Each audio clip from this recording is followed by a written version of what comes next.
Hey, so a couple bits of information have just come out about Netflix and Squid Game. The first one being that Squid Game is now the #1 show to ever hit the platform.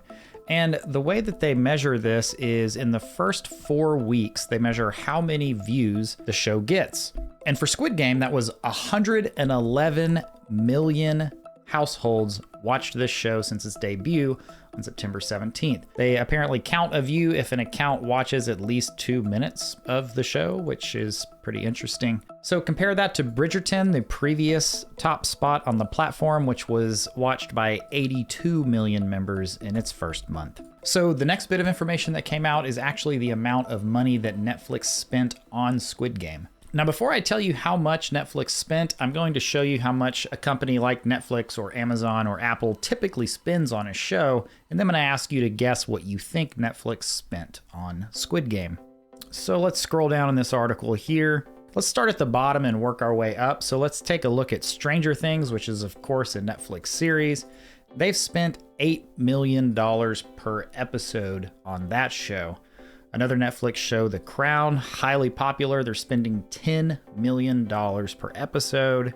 Moving over to Apple TV Plus, we see The Morning Show, which was their very first show, I believe. It's at least the first show that I know that they were pushing really hard to try to get people over to the platform. That show was $15 million per episode. Jumping over to Disney Plus, we have The Mandalorian, which was of course highly popular over there, also spending $15 million per episode. Disney then upping the game over in the Marvel space with WandaVision and Falcon, where they're spending about $25 million per episode. That's like almost as much as I make on YouTube. This is crazy. And wrapping up the comparisons here, we're gonna look at this new Lord of the Rings.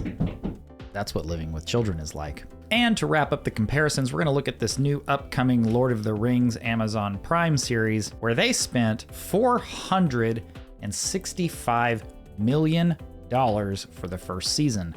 I don't know how many episodes it's going to be, but let's say it's 10-ish. Looking at almost $50 million per episode. Of course, this did include $250 million for them to have the rights to the series in the first place, but still, that should be factored in, so this is just a totally insane amount. So, how much do you think Netflix spent on Squid Game, its now most popular show ever? Pause the video, go down to the comments, and tell us what you think the cost per episode was for Squid Game. All right, let's jump back over to our article here, and we will scroll down and unveil that Netflix spent only $2.4 million per episode, a total of $21.4 million for all 9. That's insane considering this is the most popular show to ever hit the platform. I don't know how this compares to all these other shows over on Apple TV and Disney Plus, but it does go to show you what a deal Netflix got spending very little money in comparison to all of these other shows across these different platforms. So that's going to do it for this video. Were you one of the 111 million households that watched Squid Game? What did you think? Don't forget to check out my video detailing the things that you may have missed in Squid Game. Thanks for being here. See you in the next one.